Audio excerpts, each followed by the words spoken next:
Today we're talking about the patch notes for Mulan, patch 7.2. We're back to the numbering system. And we're going to jump right into Mulan's kit, which is very, very interesting. So first one is the passive, which is Training Arc. When you use abilities, the ability gains skill. And skill is basically XP for each individual ability. And the more damage you deal to enemies, the more the ability levels up. It says this happens by damaging enemy guards. It actually happens by damaging minions as well, just at a slower rate. We don't know the rate exactly. Oh, here it says, actually, never mind, we do know, 20%. And what you can see here is that the skill for the abilities has these thresholds of 600 damage dealt, 2400 damage dealt, and 6000 damage dealt with each of these abilities. And with the bow skill, it's a bit different because it's a single target ability that you're also not going to use on minions that often. It's 300, 700, and 1500. But you still need to use these abilities a decent amount of times, or maybe in like AoE areas, AoE radius, where you hit multiple guards in order to fully level them up. It's going to take a while. It's maybe easier when you're in solo where you're slapping enemies a lot, but even then, it's quite a fair bit of damage per ability that you need to do here. Some games will be over before you fully leveled this up, basically. And the skill increases come with additional effects for each of these abilities as well, which we'll look at on the individual abilities. But aside of that, she also has another part of the passive. Every 10 seconds, she gains a buff that reduces the cooldown of the next ability that she uses outside of her ultimate by 2 seconds, which can be very interesting. Like, you can, for example, use a healing ability twice or a damaging ability twice with a little bit less of a break in between. And that brings us to the first ability, Cross Strike. Mulan swings her sword with precision, striking twice and dealing damage to all enemies hit. And the way she swings it is basically in a cone that's offset to the side. So first she swings from the right, and then it kind of centers, kind of like a windshield wiper, I guess, almost. And then she does it from the other side. So overall, I think it's more than a 180-degree radius almost, but only the middle part of it will hit both times on the same target. So, well, I guess you can somewhat imagine it similar to Nemesis' ability, only that both parts of the swing happen after each other and not at the same time, which is very interesting because if it levels up, gets even more targeted towards that direction. So you want to hit enemies with the middle, but for example, when clearing the wave, I guess you can only hit them with one part maybe. So you're going to hit maybe the archers with both parts, but the frontline minions only with one swing of this. And with Skilled, Mulan gains an attack speed increase after using this ability, which is a 25% increase. When you reach Adept, again, this is according to these ranks of like 2400 then, Mulan strikes a third time in a large cone in front of her. This is where the hitting in the center gets even more important because you get that additional cone, and this additional cone has a bit of a longer range as well, so if an enemy's running away, it's going to be easier to hit them with that. And then when it's mastered, you also gain 5% permanent additional attack speed. The damage per hit here is up to 155 plus 30% scaling, so not overly high in terms of scaling or individual damage, but it adds up if you hit all 3 swings, of course. Attack speed increase, again, 25%. The duration of the increase is 4 seconds. Mana cost goes up from 60 to 80, and the cooldown goes down when you level this from 16 to 12 seconds. The second ability is Spear Thrust. Kind of what the name says. Initially, it's just a simple spear thrust. But once you reach Skilled, this will heal you for up to 3 enemies hit. And each heal is 15 and up to 75, depending on the level, plus 10% of your physical power. Then when you reach Adept, Mulan strikes a second time in front of her, dealing bonus damage if she hits the same enemy. The bonus damage here is an additional 20 to 80 plus 15% scaling, on top of the base damage of 120 to 260 plus 35% scaling. So it will do this damage twice, but then also the additional bonus damage if you hit the enemy twice. So that's actually quite a lot of damage if you add that all together. We're looking at 600 base damage, I think, and an additional, where are we at, 85% scaling. The second swing, as far as I understand it, will not heal, only the first one, but the second one has a slightly longer range at the same time. This ability is shorter in range, so it will not, under normal circumstances, not hit the full wave. Once it's mastered, Mulan also gains an additional 5% power. Again, here, attack speed up here, power down here. So it's definitely worth looking to master all abilities at some point, but it's gonna happen anyways. This ability also slows enemies by 30% for 2 seconds. And from what it looked like, you can actually move while using it. I think you can even move while using the first ability. It wasn't quite as clear, but I think she seems to be generally be able to move around on every ability except the third, unless I saw that wrong somewhere. Cooldown here is 14 seconds. But again, keep in mind you can reduce all these cooldowns by using the ability first after 10 seconds with the cooldown reduction, which in combination with a cooldown reduction build is very interesting because essentially cross strike you can take down to, let me say, 6-ish seconds cooldown, roughly. And then we have the third ability, which is Grapple. Mulan readies herself and fires an arrow with a rope attached to it. If she hits an enemy guard, she stuns them, dealing damage and pulling them towards her while dashing and hitting them again for extra damage. So this is not a Sylvanas-like pull where you pull them all the way towards you, but you hook onto them and then you meet in the middle. And the animation is very similar to Naja's Sash in terms of the time it takes to actually take off. And I think you're like briefly rooted as well. It looks like it at least. You get some CC immunity while you're pulling yourself towards the target, so you don't get disrupted at that point anymore. But yeah, it's not like super quick pull or something. On the skill level, Mulan gets a protection buff after hitting an enemy guard. So when she pulls them towards her, which is very nice, of course, because you're going to be in the middle of the fight right after. On Adept, Mulan is also able to dash towards, or pull herself towards. From what I can tell, she cannot get CC immunity or the protection buff if she pulls herself towards a wall. That's only if she pulls herself towards an enemy. And on Mastered, she also gains 5% permanent movement speed. Also a very nice stat to have. And this one, again, is a little bit easier to master than the others because it doesn't have AoE damage and therefore the values are much lower. Arrow damage here is 90 to 270, plus 50% of your physical power. The bonus damage if you hit an enemy guard and connect with them is, again, 40 to 80, but in this case, actually 40 to 80 is higher than at the start here. And an additional 20% scaling. So overall, good base damage, I would say, still. If you hit an enemy guard, we're still talking about 350 base with 70% scaling.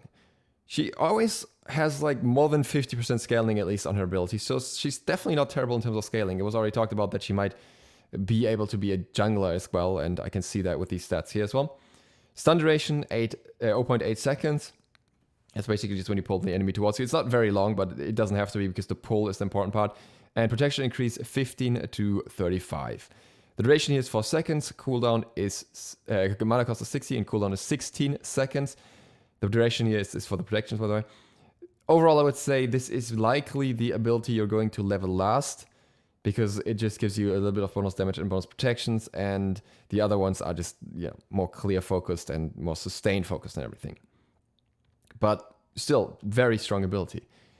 And then we have Divine Mastery.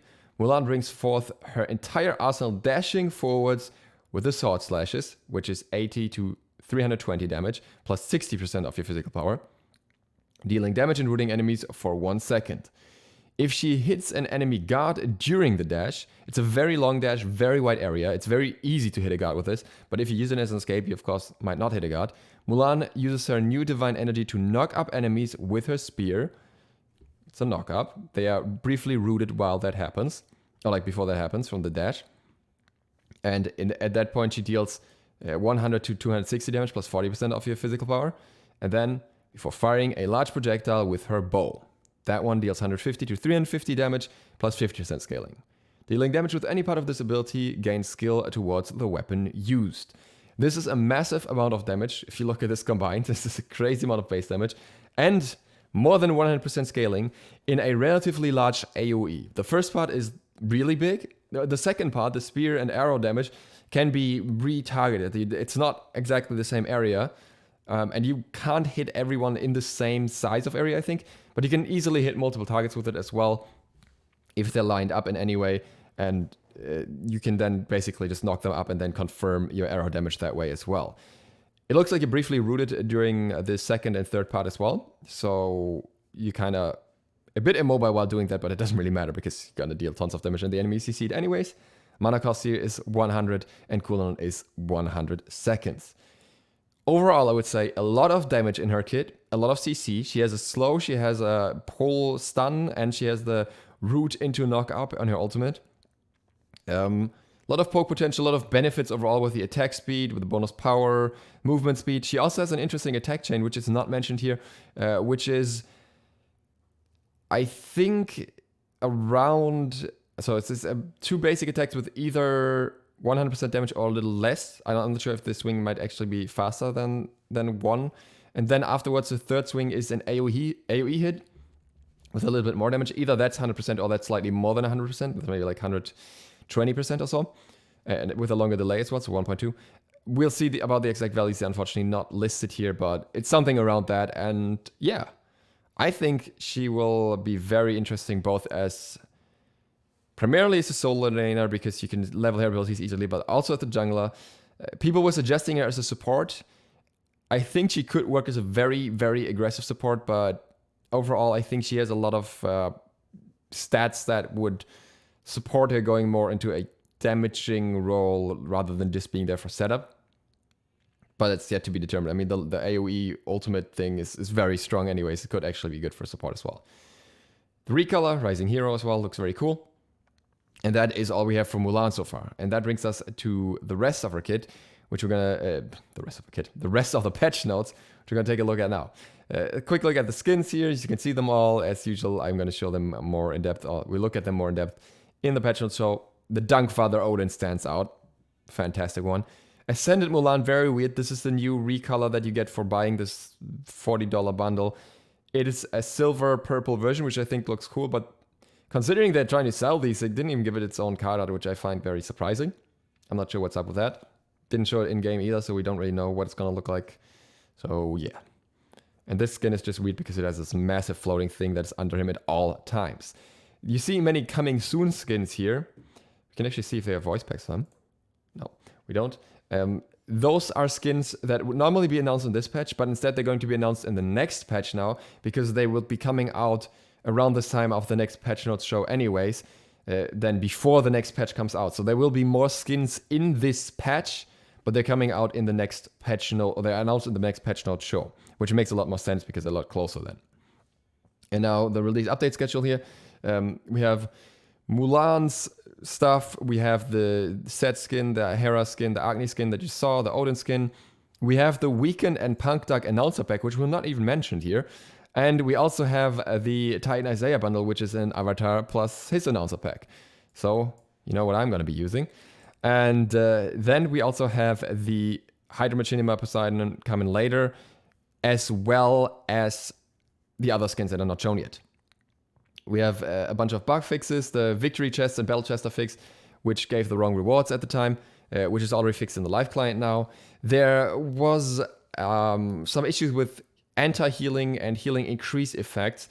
So these should be made more consistent now. So healing increase increases ability healing and does not increase lifesteal and does not increase HP 5. While healing reduction decreases ability healing, it also decreases lifesteal. That is the difference here, and that's important. And it does not decrease HP 5 either. Jungle Practice gets a nice fix where the protection scaling of the bots works properly now, and a Fire Giant fix that was not working quite properly, like quite the right scaling, but the protections on the Odin bots is going to be really nice for anyone theocrafting. Conquest, the Titan Crystals now block all projectiles if they were a normal wall. The mid harpies get a slight change, so it's a bit easier to jump over apparently. I don't know what the issue with that was, didn't really notice that. Jungle Shrine no longer removes walls. And Totem of Ku will now stay on the map after minute 15 until it's claimed one last time. This already happened in 7.1, but it wasn't really announced. We have a bunch of UI changes for some weird glitches, some previews not working, all that kind of stuff. Some stuff again about key bindings on console again. So these are saved now. And then we have various guard fixes here that I'm not going to go through in detail. A lot of tweaks here mostly. But we're going to get a lot of guard changes as well, which is going to be very, very interesting. I don't know what was up with Cursed Orb, by the way. It did not have 15 MP5. I'm not sure how much it did have instead. I don't know if it had more or less, but that's interesting. And Tyrannical Playtown, rip the things that Wolfie was talking about on the tier list. It no longer buffs or triggers on god pets. So yeah, this is gonna be a bit sad now. And we have a voice pack for the ranked Anhur skin now as well, which is nice. And Poseidon Vaporwave gets updated Ultimate FX, which is also a good thing because it was a bit hard to tell apart from the 3. Okay, and now we have the whole new esports hub. In-game is going to be a whole esports thing where you can vote again and everything and get points for that. And you can get points for watching on Twitch or on Mixer if you have your accounts linked. It both works now. I don't know what happens if you try both at the same time. And this is going to be very interesting because this whole bundle that you can get now with the new Odin skin that I showed you, as well as there's another skin that, oh right, the Agni skin is also in there, the Divine Agni skin. The Odin skin you have to unlock first, is going to be 400 gems. So this is really more of a promotion for this for the SPL than it is like an expensive set of skins, because you get these 2 skins and you can get more for mixer points. You can get exclusive skins for spending mixer points. So you get, let me quickly look at the most important parts, right? If you have the pass, you get double points on everything. So for those 400 gems, you get that increase on everything. If you watch 12 minutes of stream, I'm not sure if it has to be during SPL or in general, but either way, for every 12 minutes watched, you get 50 viewer points, or 100 if you have the viewer pass. And so that would be 500 per hour.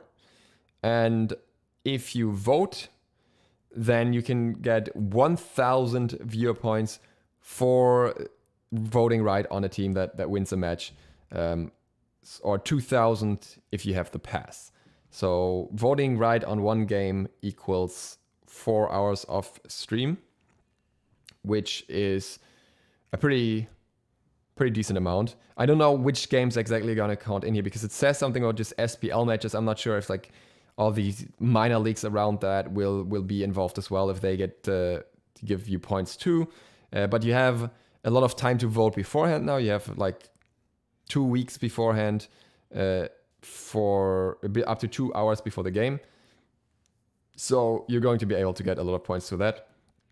And each exclusive skin that you can buy will be 75,000 points, which actually sounds like quite a lot, considering that's quite a lot of matches that you have to guess right on, or quite a lot of time that you have to spend watching it.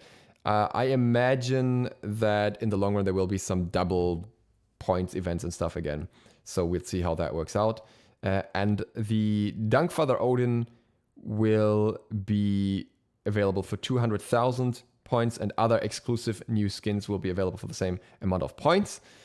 2 more new skins will be added throughout the year that can be purchased for viewer points, so there will be more of these. And 1 more skin will be added later this year that will be awarded upon reaching a certain point total ever gained. So you won't need to spend any points on that. If you get enough points throughout the year, then you will get that skin as well. So a lot of things you can get out of this, and as far as I understand it, it's all with this one 400 gem purchase. So this is one where I would say that's actually a really good deal if it's actually like that. So very, very nice. And you can also get, the team stuff again. You can get the avatars awards to support the team, and the share goes directly to the org. Okay, now we are getting to the bonus balance. Bonus balance is something that will happen between patches from now on. This is going to be quite a lot. So instead of having everything rolled out in one big patch once per month, Hher wants to do fixes quicker, which is a really good move in my opinion. And in order to do that, they will have in-between patches that tweak numbers. They will not introduce any new features or change any features, because that cannot be done without a proper patch. But they can change just, stats on an ability, on an item, prices, stuff like that, without making any major drastic changes that would introduce a new patch. And they're going to do just that in order to balance things quicker that need immediate attention. And some of those are smaller and some of those are bigger, but you'll see why this is actually very good.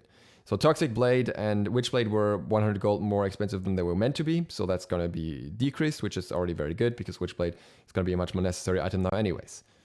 Bastet gets a minor nerf here, which is decreasing the physical power scaling of her pounds from 100 to 90% because she's still a bit too strong. And then they can still look at her later. They're going to change something else about Bastet though as well. She was doing a bit too well, and so she's going to get a bit of a nerf, but nothing crazy. Heimdallr is obviously still doing very well.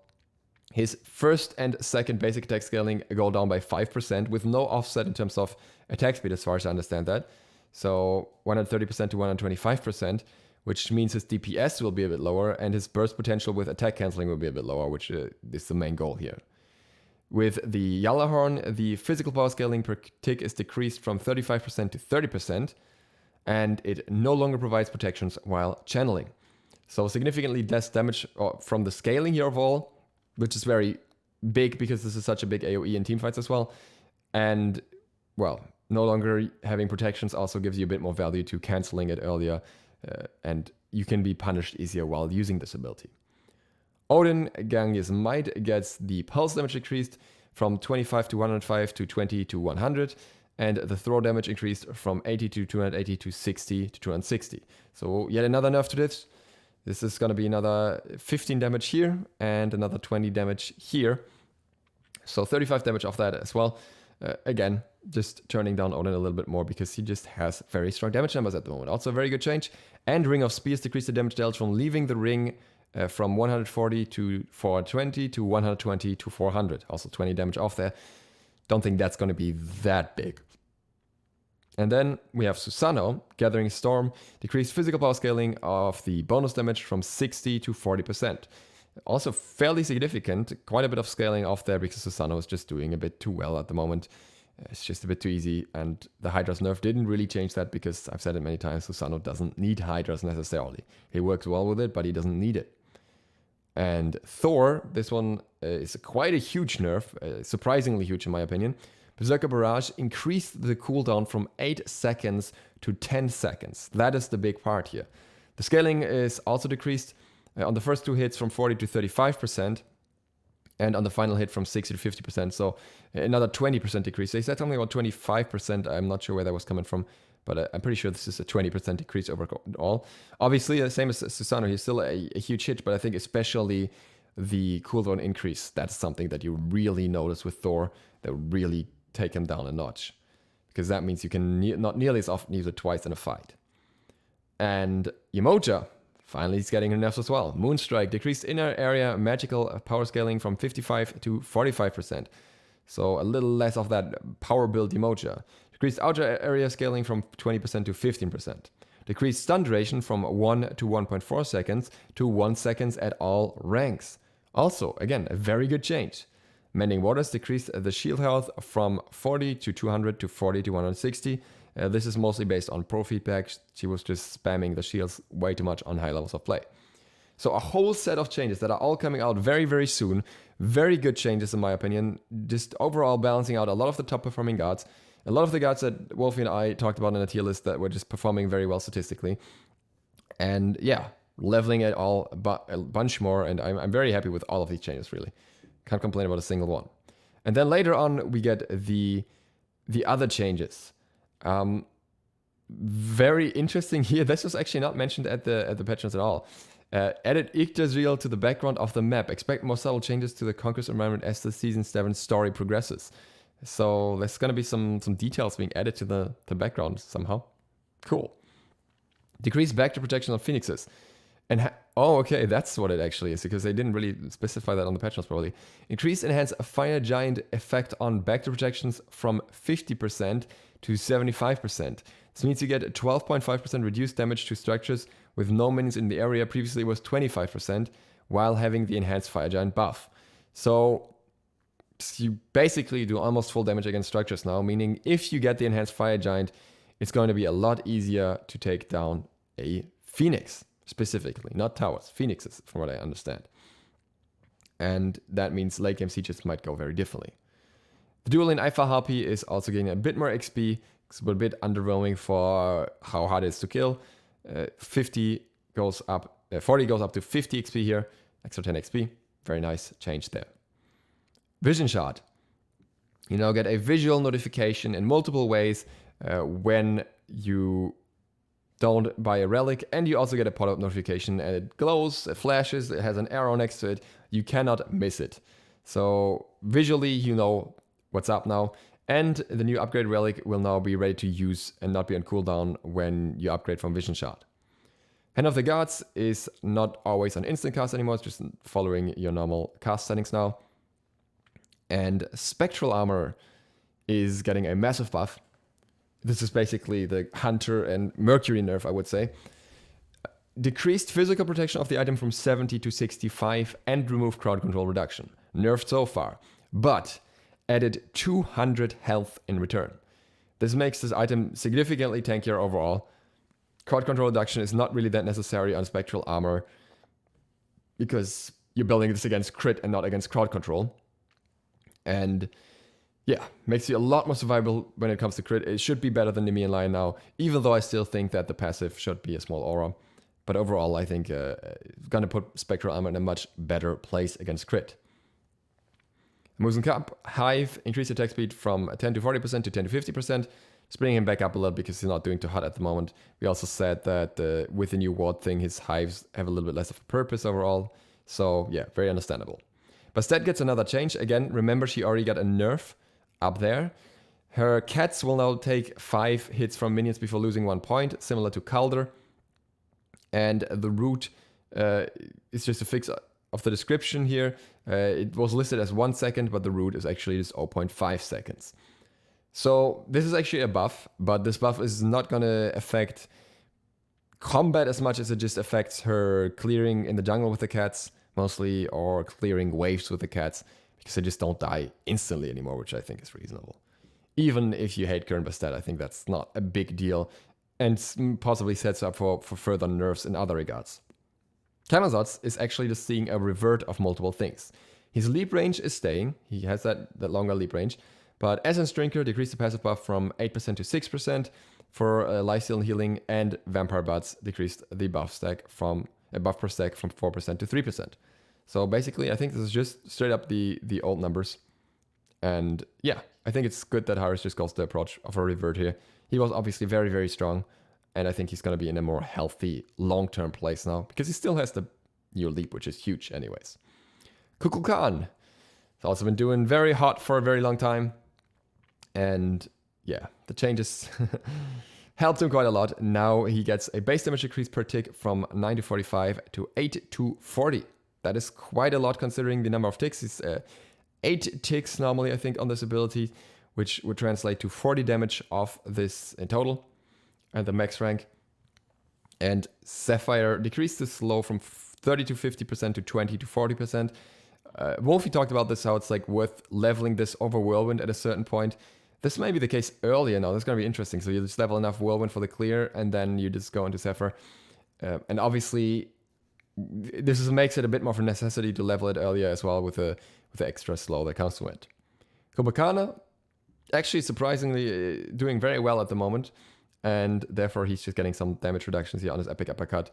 The landing damage is reduced from 250 to 650 to 200 to 560. That's a solid 90 damage off the ability here. That's pretty big, even if you don't build in damage. And yeah, it's just the tank's damage would just reduce because of protections, but still.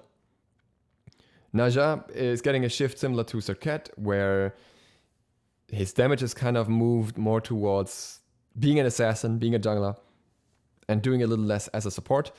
For that, Universe Ring Toss protections debuff is going down from 10 to 14 to 5 to 13. So you have to level this significantly more to get the full effect out of this. You will do significantly less in terms of protection reduction on early ranks, which is huge. And then Windfire Wheels decrease the damage per hit from 30 to 110 to 20 to 80. And the scaling is in return increased from 30 to 35%. But to reach the same level of damage here per hit, you need an insane amount of power. You need... Wait, they said 300 power, but that doesn't even add up. Because if it was 300 power, it would be 30 damage. And 30 damage is what you're losing here. Wait, that doesn't make sense at all. You have to have 600 power. What? Is that right? Can that be right? No, I think it's actually, yeah, it's 600 power that you would need for the same damage, which you obviously can't get. They said it's offset a little bit in the with crit, but yeah, it's gonna be a damage reduction overall for anyone because you're not gonna build that much power in most situations. And yeah, now Hher is seeing some nerfs therefore, which might have to be offset somewhat differently because I think like he might fall out of favor for support entirely. Nike gets Valiant Leap's cooldown decreased from 18 to 16 seconds. Nothing too major, just a little bit more mobility, a little bit more setup, a little bit more engage potential. That's nice. That's fair. Raijin wasn't really doing too hot lately, and percussive storm is getting its damage increased from 25 to 85 to 30 to 90 per shot. So a fair bit of extra damage for Raijin here. Apparently this was nerfed a while ago, and this is basically just returning this damage now that he's not in the meta. Set did not do too hot on everything below the top end of play. He does very well on high levels of play, but everything below that he didn't really do that well. And now he's kind of dropping down even on the highest level of play. At the moment, the meta is not favoring him. So now that the pros are not playing him essentially higher set, we're gonna buff him, and we're gonna make him so that not the highest level of play can play him a little better as well. The basic attack power is going up from 37 to 39, but more importantly, the skewer damage, which keep in mind had a cooldown increase a long time ago, is going up from 70 to 230 to 70 to 250. So an extra 20 damage here, which will help with clear and with poke and everything. So that should be nice for Set. Vamana gets a fantastic buff. Colossal Fury increased the shield from 0.6 of maximum health to 1% of maximum health per tick. Make him a little less countered by anti-heal once again. And successful basic attacks on enemies while in the ult now provide 5% movement speed for 3 seconds. This effect stacks up to 3 times, so up to 15% extra movement speed, making him significantly less reliant on your typical AA items. You can still, of course, use them. You can still, of course, build them. But you can probably get away with more slowing items like Frostborn better, or with more like movement speed items in other ways. Stonecutting sword kind of stuff. Well, a lot of movement speed items actually had their movement speed removed, so it's not kind of the same story anymore. But well, you see where I'm coming from. This is definitely very huge for him. I think this is very impactful. It's going to be very interesting to see where that puts Vamana, and I love Vamana buffs. And last but not least, Xbalanque. The branching bowler does 30% of the initial hit damage in the split currently, and this will be increased to 40%, giving him a fair bit more early clear as well.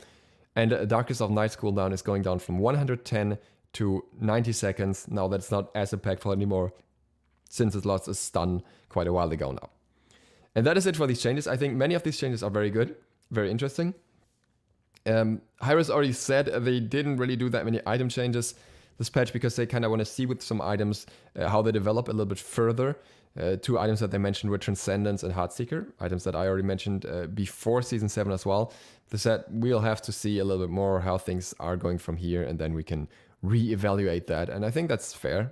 We know that they have an eye on those, and they can also push a change for them in the next in-between patch like they're doing with this one, if it feels like they end up being too overwhelming after all that.